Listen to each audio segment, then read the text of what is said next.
Saudara-saudaraku sekalian sebangsa dan setanah air, seluruh rakyat Indonesia.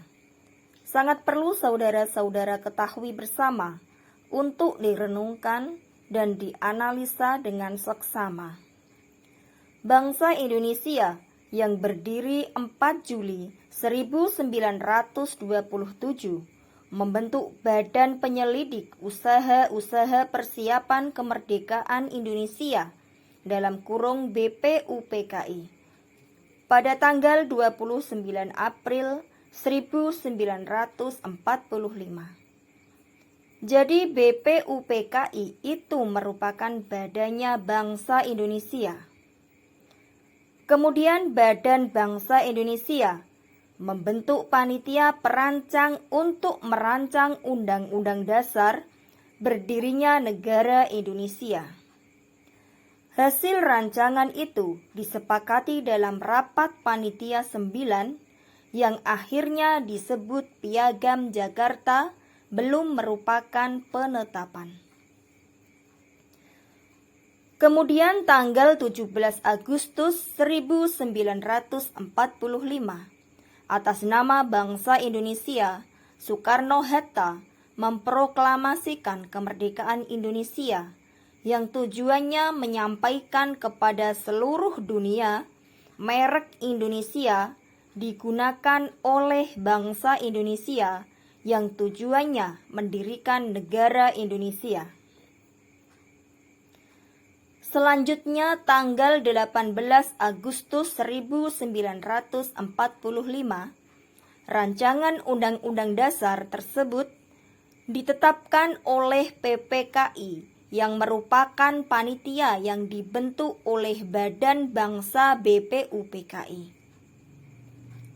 Namun beberapa saat sebelum ditetapkan, ada 7 kata yang dicoret dihapuskan, yaitu dengan kewajiban menjalankan syariat Islam bagi pemeluknya, dicoret dihapuskan atas persetujuan panitia karena dianggap sangat membahayakan.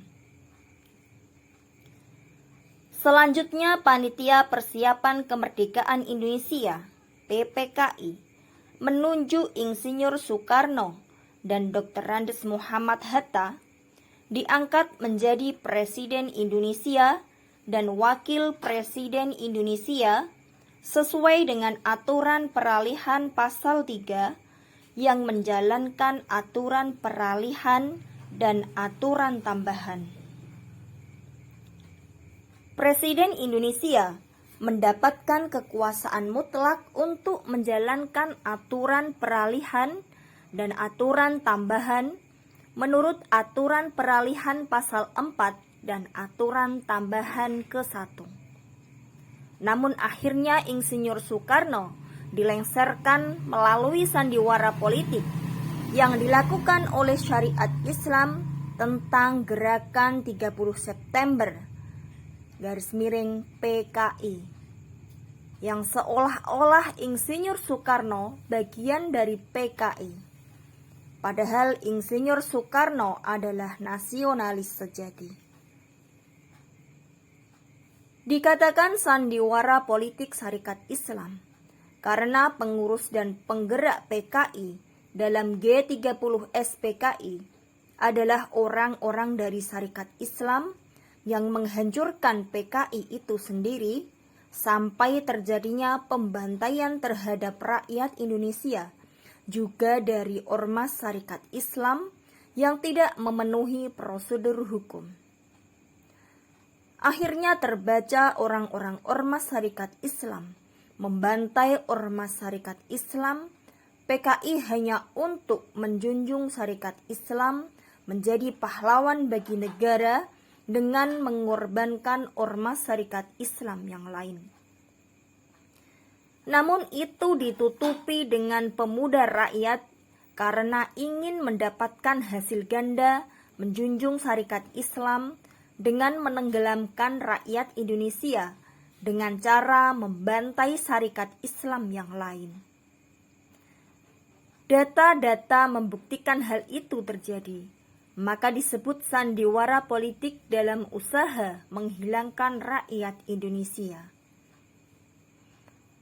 Akhirnya Insinyur Soekarno resmi diberhentikan dan tidak ada kesempatan untuk melaporkan hasil kerjanya pada PPKI karena sudah dilengsarkan. Selanjutnya, pergerakan tersebut juga menguburkan PPKI sebagai jalan untuk menghancurkan mandat BPUPKI melalui aturan peralihan pasal 1.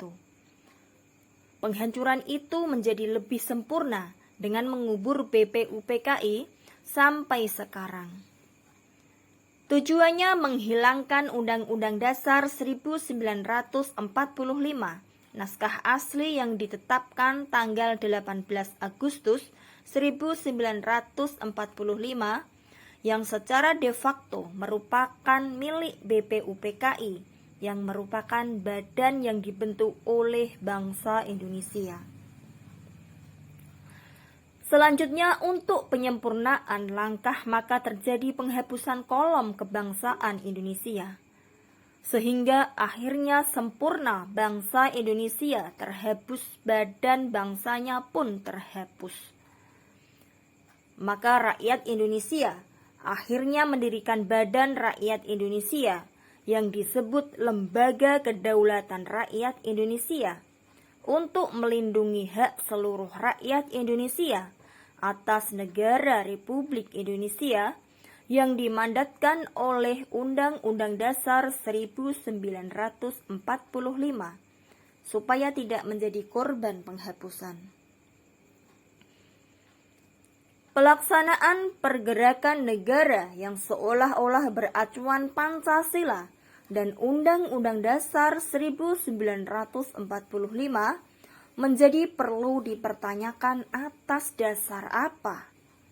Karena pemiliknya sudah dikuburkan, yaitu BPUPKI yang harusnya tetap berdiri jika bangsanya masih ada. Jika suatu bangsa tidak punya badan, sama saja sebagai bangsa siluman. Perlakuan itulah yang dilakukan untuk menghilangkan bangsa Indonesia. MPRS belum mendapatkan kekuatan hukum untuk menetapkan dan membuat aturan, namun dipaksakan seolah-olah benar dengan munculnya TAP MPRS. Padahal itu suatu kekeliruan. Ibarat orang magang dalam suatu kantor justru membuat ketetapan sekaligus memecat kepala kantornya. Renungkanlah saudara-saudaraku sebangsa dan setanah air seluruh rakyat Indonesia. Karena banyaknya orang bangga dengan kekeliruannya, maka alam menjadi murka. Bangsa ini bertubi-tubi diingatkan dengan murka alam, tanpa mau menyadari kekeliruan-kekeliruan itu, hanya menyebutnya sebagai musibah untuk menghibur diri, dan tidak mau tegas menyatakan diazab atau dilaknat. Walaupun kejadiannya dilihat langsung dengan menghalau, menyerukan nama Tuhan-Tuhannya, namun alam tetap tidak bergeming. Ayolah saudara-saudaraku, untuk sadar diri dan kembali pada aturan yang benar, yang ditetapkan oleh bangsa Indonesia, yaitu Pancasila dan Undang-Undang Dasar 1945. Selamat berjuang, hak rakyat harus kembali, merdeka. Lembaga Kedaulatan Rakyat Indonesia, pergerakan rakyat menuju alam kemerdekaan.